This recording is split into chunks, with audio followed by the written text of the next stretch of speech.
네, 이어서 한국 체육사 세 번째 챕터인 고려시대와 조선시대의 체육에 대해서 알아보는 시간을 갖도록 하겠습니다. 네, 가장 먼저 고려시대의 체육에 대해서 알아보도록 하겠습니다. 고려시대의 체육을 알아보기에 앞서서 고려시대의 교육을 먼저 알아보게 되면은, 일단은 관학과 사학으로 이제 구분할 수가 있겠는데요. 관학은 지금으로서 얘기하면 이제 국립학교라고 볼 수가 있겠고, 사학은 이제 뭐 사립학교라고 볼 수가 있겠는데요. 관학 중에서 가장 중요한 것은 국자감입니다. 국자감은 고려 최고의 종합교육기관으로서 고급 관리를 양성할 목적으로 설립하였다라는 점 여러분들이 잘 기억하시면 될 것 같고요. 이것은 이제 나라에서 설립한 어떻게 보면 가장 엘리트 교육을 위한 기관이었다라고 이해하시면 좋을 것 같습니다. 자, 반면에 향교는 국가에서 필요하다기보다는 뭐 고려시대에 여러 가지 이제 다양한 지방에서 필요한 지방의 교육을 위해서 설치된 교육기관이다라고 볼 수가 있겠습니다. 뭐 유학의 전파와 지방민의 교화의 목적이 있었으며 성종 이후에 지방의 관립학교로 운영이 되었다. 그러니까 성종이라고 하는 임금이 어떻게 보면은 이제 고려시대 때 여러 가지 이제 법률을 정비하고 국가로서의 체제를 본격적으로 정비하였다라는 평가를 받고 있는데요. 그 이후에 관립학교로 향교도 함께 이제 운영이 되었다라고 이해할 수 있겠습니다. 자, 다음으로 학당은 국자감의 부속학교 성격을 가지고 있으며 지방의 향교와 유사한 교육기관이라고 볼 수가 있겠습니다. 이는 순수한 유아교육기관으로서 서민을 위한 교육제도이다 라고 이해할 수 있겠습니다. 자, 이어서 사학은 고려시대의 사립학교의 어떤 기능을 했다라고 볼 수가 있겠는데요. 고려시대 사학 교육기관 12개교를 우리는 12도라고 이야기를 하고 있습니다. 최충 등에 의해 설립된 교육기관으로서 인격 완성과 과거 준비를 목적으로 하고 있습니다. 자, 또한 서당은 향촌의 불악에 설치된 민간의 자생적인 사설 교육기관이다 라고 이해할 수 있겠습니다. 여러분들 뭐 서당이라는 표현은 굉장히 많이 들어봤을 텐데요. 여러분들도 알다시피 각 지역에 각 지방에 설치된 자생적인 사설 교육기관이다 라고 이해할 수 있겠습니다. 자, 고려시대의 체육에 대해서 알아보도록 하겠습니다. 조금 전에 알아본 국자감, 국학의 체육은 강해제는 국학에 설치한 7제 중에 하나로서 무학을 전문으로 교육하는 분과이며 무학을 통해서 장수를 육성하는 이런 그 활동을 하고 있다라고 이해할 수 있겠습니다. 향학에서는 향학의 체육, 지방의 학교라는 의미로 향학이 언제부터 시작되었는지 상세한 고증은 어렵지만 이제 사료가 남아있지 않는다는 걸 의미하겠죠. 인종 5년에 제주에 명하여 학교를 세워 널리 도를 가르쳤다 함이 처음으로 이제 전해져 내려오는 사료이다라고 볼 수가 있겠습니다. 궁사와 음악을 즐긴다는 점 여러분들 잘 기억을 해두시면 좋을 것 같아요. 네, 고려시대도 우리 삼국시대와 마찬가지로 전투를 위한, 전쟁을 위한 다양한 이런 그 무사의 양성과 관련된 신체 활동 교육이 이루어졌다라고 볼 수가 있겠는데요.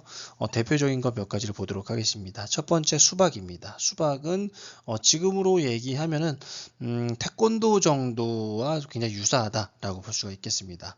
그래서 관람을 위해 자주 연출되었던 무예적인 경기로서 맨손과 발을 이용한 격투 기술이다 라고 볼 수가 있겠습니다. 수박키는 무인 인재 선발이 중요한 방법입니다. 또한 궁술은 활쏘기로서 삼국시대부터 그 전통이 이어져 내려왔으며 고려시대에도 널리 권장이 되었다라고 볼 수가 있겠습니다. 이는 단순히 전투를 위한 기술을 습득하기 위한 것뿐만 아니라 문인과 무인의 심신수양과 인격 도약의 방법으로서도 굉장히 중시되었다라고 이해할 수 있겠습니다. 자, 다음으로 마술입니다. 마술은 말을 타는 기술이라고 이해할 수 있겠는데요. 무마, 원기, 마상제라고도 하며 마상제는 말을 타고 여러 가지 자세나 기회를 보여주는 것을 의미합니다. 유교를 치국의 도로 삼았던 고려시대에도 육예의 어에 속하는 승마 능력은 군자의 중요한 덕목 중에 하나였습니다.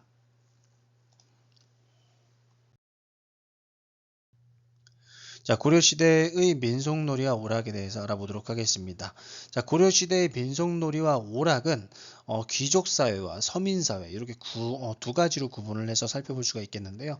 여러분들이 이 두 가지를 구분하는 방법 중에 하나는 상식적으로 생각을 했을 때 이게 서민들이 즐기기에는 조금 고가의 운동이겠다, 고가의 놀이이겠다 라고 생각되는 것들은 거의 대부분 귀족사회입니다. 대표적인 예로 격구가 있겠는데요. 말을 타고 달리거나 뛰어다니며 막대기로 공을 쳐 승부를 겨루는 전통 스포츠입니다. 말을 타고 연습할 수 있어야 되기 때문에 서민들은 실제로 행하기 어렵겠죠.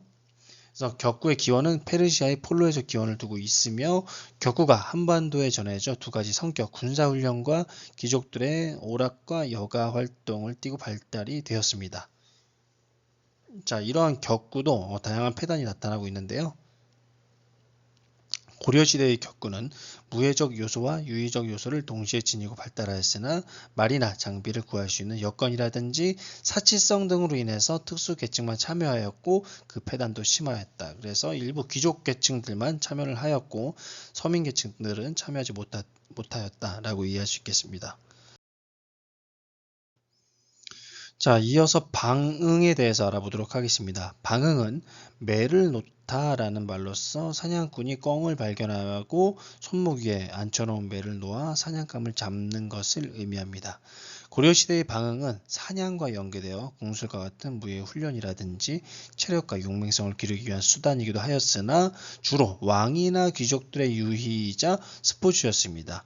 이러한 방응은 앞에서 살펴보았던 것과 마찬가지로 고려시대 왕실이나 귀족사회에서 방은 매우 성행하였지만 그 폐해 또한 심각해서 응방도감의 설치와 혁파가 반복되었다라고 보시면 될 것 같습니다.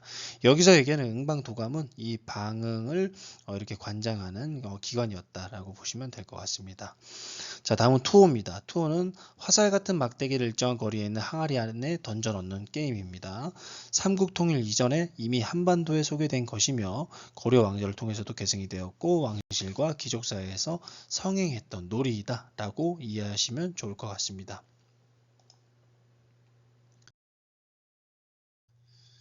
자, 반면에 서민사회의 민속놀이와 오락에 대해서 알아보도록 하겠습니다.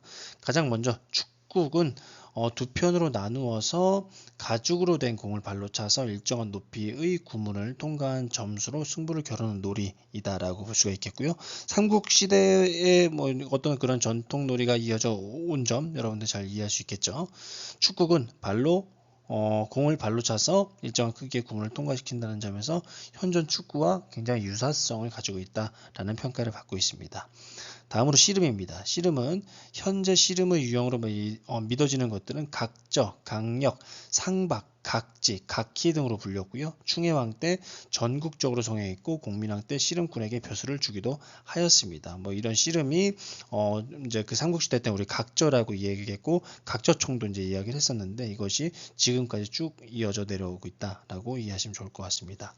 다음으로 추천입니다. 추천은 하늘로 이렇게 추진한다는 의미로서 그네뛰기이고요. 단오절에 가장 많이 행해졌으며 부녀자들이 그네를 타고 노는 놀이라고 볼 수가 있겠습니다. 서민들의 민속적 유희였던 동시에 공식적인 연희에서 여흥을 위한 수단으로서 역할을 했다라는 평가를 받고 있습니다. 네, 이어서 조선시대의 체육에 대해서 알아보도록 하겠습니다. 가장 먼저 조선시대의 교육에 대해서 알아볼 텐데요. 조선시대의 교육은 유학교육기관과 무학교육기관으로 구분해서 살펴보도록 하겠습니다. 가장 먼저 유학교육기관은 성균관, 사학, 향교, 서원, 서당 등이 존재하였습니다. 가장 먼저 성균관은 조선시대 최고 교육기관이 뭐라고 했죠? 국자감이라고 했죠. 국자감의 명칭을 바꾸고 이어졌으며 성리학을 바탕으로 지배 이념을 보급하여 유교적 소양을 갖춘 관료를 양성함으로써 왕조 체제를 유지하는 데 기여하는 교육기관이었다라고 볼 수가 있겠습니다.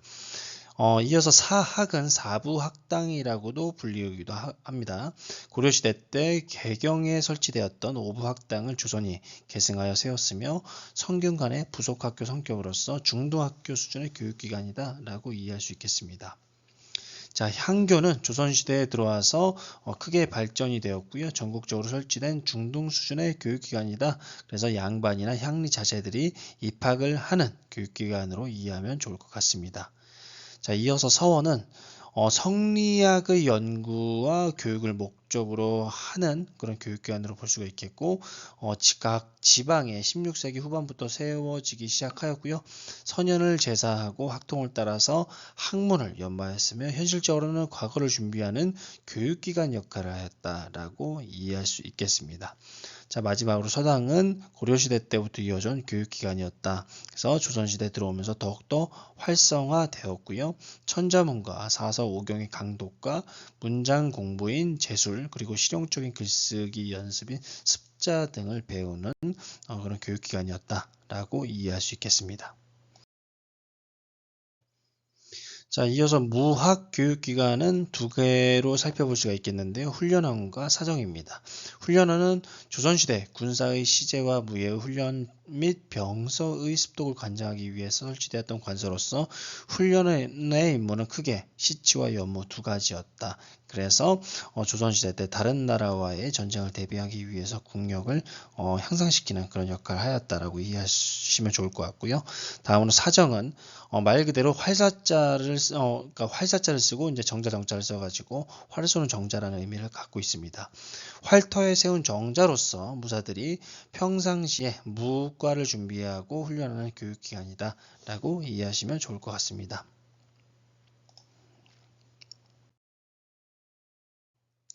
자, 여기서 이제 조선시대 문과제도를 간단하게 살펴보면 좋은데요. 그러니까 문제가 이렇게 좀 디테일하게 나올 경우에는 약간 어려울 수 있습니다. 조선시대 문과제도를 속속들이 좀 세세하게 알아야 될 필요성이 있는데, 이제 그렇게 해야 맞출 수 있는 문제인데요. 이런 부분들은 사실 저 개인적으로는 좀 틀려도 된다라는 생각을 갖고 있습니다. 대신에 반드시 맞춰야 되는 문제들을 실수하지 않고 만져서 70점, 80점 맞추는 것이 여러분들이 합격에 가까워지는 지름길이다라고 이해할 수 있겠습니다. 자, 조선시대 문과제도로서는 식년 문과는 초시, 복시, 전시 3단계 시험으로 이루어지고 있고요. 초시는 식년 전에 가을에 치르고 복시와 전시는 식년 봄에 실시하였다라고 이해할 수 있겠습니다. 복시는 병조와 훈련원에서 주관하였고 전시는 기격구와 보격구를 시행하였습니다. 향시는 각 도의 병마 절도사가 주관하는 각 도마다 정해진 숫자를 선발했는데 모두 190명을 선발하였고요. 복시는 식년 봄에 초시 입격자를 서울로 불러 모아 병조와 훈련원이 주관하는 강서와 무예를 시험을 보게 하여 28명을 선발하였습니다. 마지막 시험인 전시는 통과한 28명 가운데 떨어진 사람은 없었으나 최종 순위를 가려서 품계를 차등 부여하는 시험이었다라고 이해하시면 좋을 것 같습니다.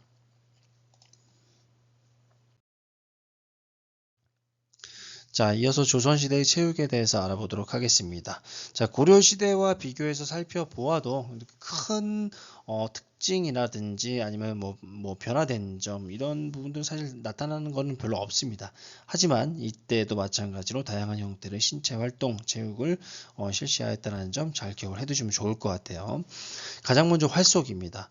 조선시대 활쏘기는 무인에게는 문과시험의 한 과목으로서 역할을 하였고요. 문인에게는 덕을 함양하거나 덕을 평가하는 수단으로서 사용되었기 때문에 국가적으로나 교육적으로 권장이 되고 있었습니다.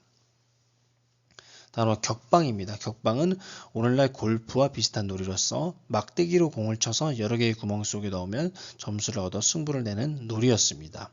조선왕조 건국 이후에 격구 또는 타구라고 기록되다가 세조 때에 이르러서 기마격구와 구별하기 위해서 이를 방희 또는 격방이라고 이름을 불리우기도 했습니다. 자, 다음으로 방응입니다. 방응 여러분들 조금 전에 조선시대 때, 고려시대 때 살펴보았는데요. 고려시대 대표적인 귀족 스포츠인 방응은 매를 노타하는 말로서 매를 이용해서 들짐승을 사냥하는 방법이다 라고 이해하실 수 있겠고, 고려시대 때 이어서 조선시대 때도 마찬가지로 왕실과 상류층의 여가문으로서 인기가 많았다는 점 기억을 해두시길 바랍니다. 네, 이어서 이황의 양생과 활인신방에 대해서 알아보도록 하겠습니다. 자, 이황은 조선시대 때 가장 유명한 유학자 중에 하나라고 여러분들 잘 알고 계실 텐데요. 단순히 어떤 성리학의 보급과 발전에 이렇게 여러 가지 영향을 쏟기도 했었지만 그 외에도 여러 가지 이제 건강법이라든지 이런 데 관심이 많아가지고 현재의 어떤 체육의 조선시대 때의 체육으로서 하나의 모습을 보여주기도 하였다는 점에서 의미가 있습니다. 자, 가장 먼저 양생은 서구의 건강 혹은 보건의 개념이 등장하기 이전의 동양적인 개념이다라고 이해할 수가 있겠고요. 조선조의 대유학자인 특히 이황은 주건이 저술한 도가류의 의서인 활인심을 구하고 직접 필사하여 활인신방이라는 이름을 붙이게 되었습니다. 그 중에서 이제 뭐 도인법이라든지 사계 양생가 그리고 활인심서 뭐 이런 것들이 좀 담겨 있는데요. 활인신방의 주요 내용으로서는 활인심서, 중화탕, 화기환, 양생지주, 치심, 도인, 거병연수, 육자결, 사계양생가, 보양정신, 신양음식 등이 해당이 된다라고 이해할 수 있겠습니다.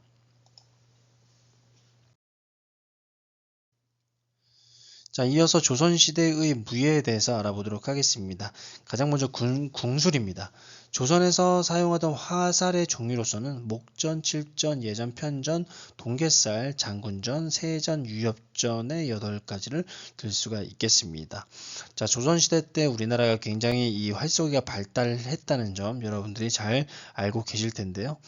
그 중에서도 임진왜란시 이순신에게 활쏘기에 갖는 가치 여러분들 한번 읽어보시면서 조선시대 때 무예로서의 이런 궁술이 갖고 있는 의미에 대해서 잘 이해하시면 좋을 것 같습니다.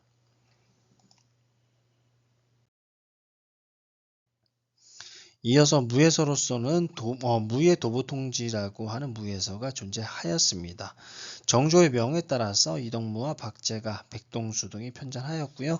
우리나라가 이제 임진왜란과 병자호란, 정묘호란 이런 그 뭐 외세의 침략에 대비하는 어떤 체계적인 어떤 병법서가 필요하다는 판단에 의해서 정조가 저수를 명하였죠. 그래서 탄생된 것이 바로 무예도보통지라고 이해할 수 있겠습니다. 24가지 무에 대한 기해를 그림으로써 설명한 종합 무예서이다 라고 이해할 수가 있겠고요. 장졸들이 손쉽게 기해를 익혀서 국방의 만전을 기하려는 의도하에 편찬된 이 책은 실제 훈련에 도움이 될 수 있도록 도보를 중심으로 자세하게 설명이 되었다라는 점 잘 기억을 해두시면 좋을 것 같습니다. 자, 이 책의 특이한 점은 활쏘기를 다루지 않았습니다. 왜냐하면은 우리나라가 오직 활쏘기, 이 궁사 하나만을 장기로 삼아서 외적과 전투에 임했는데 크게 당했기 때문에 활쏘기보다는 이제는 조금 더 건설적이고 현실적인 전투 방법을 찾자라는 의미에서 여기에 포함이 되지 않았습니다. 자, 다음으로 임원경제지입니다. 이는 서유구가 저술을 하였고요. 오늘날의 백과사전으로서 총 113권 52책으로 구성이 되어 있습니다. 자, 이어서 조선시대의 민속놀이와 오락에 대해서 알아볼 텐데요. 가장 먼저 민속놀이입니다. 자, 여러분들도 잘 아는 씨름인데요. 씨름은 여러분들도 잘 알다시피 두 명이 다리와 허리의 삿발을 맞붙잡고 일정한 규칙 아래 힘과 기술을 이용해서 상대 선수의 발바닥 이외의 신체 부분을 바닥에 먼저 닿게 넘어뜨리면 이기는 경기가 되겠습니다. 이는 다른 말로 각저, 강력, 상박 등 다양한 명칭으로 불리우기도 했습니다. 자, 이는 고려시대를 거쳐서 조선시대로 넘어오게 되었고요. 조선시대에 넘어와서는 굉장히 대중화되었다는 점 기억을 해두시면 좋을 것 같습니다. 자, 단원 김홍도의 풍속도 속에 씨름 그림이 이제 담겨 있는데요. 이는 씨름이 그만큼 일반화되었다는 것을 잘 보여주는 사례라고 볼 수가 있겠습니다. 당시 씨름은 귀족보다 서민층의 민속놀이로서 서민에게 오락과 휴식을 주고 군사들을 훈련시키는 연무적 스포츠로서의 성격을 띠고 있었다라는 점 잘 기억을 해두시면 좋을 것 같아요.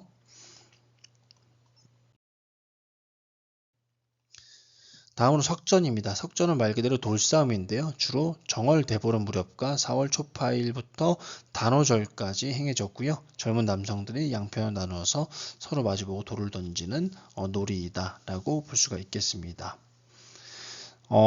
이런 그 석전은 다양한 형태로 발전이 되었는데요. 그 이유는 석전이 바로 스포츠적 성격을 띠고 있었기 때문이다 라고 볼 수가 있겠습니다.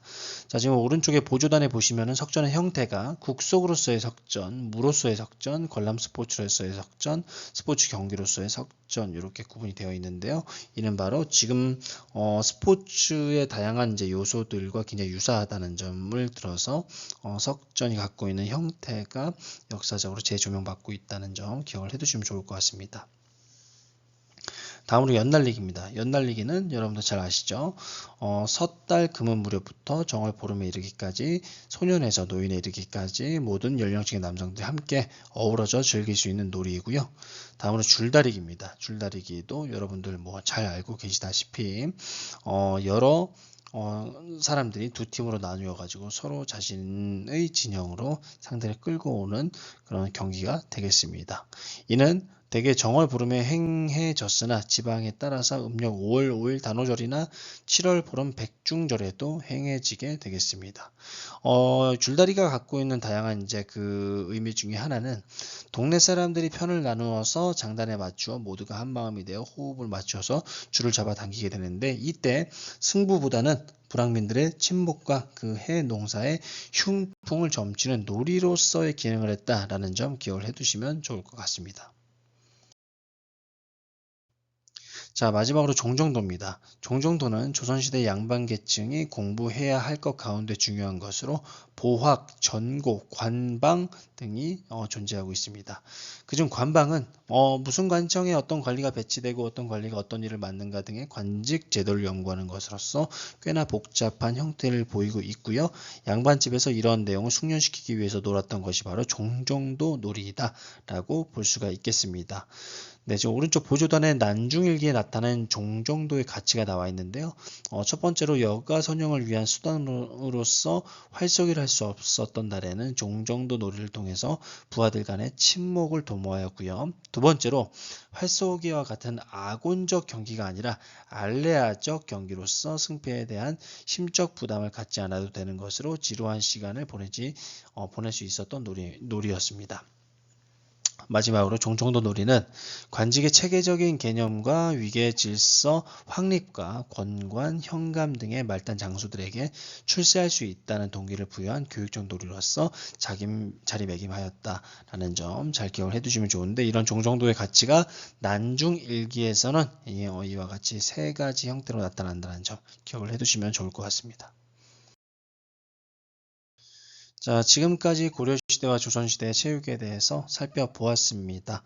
자, 다음 영상에서는 한국 근현대를 학습하도록 하겠습니다.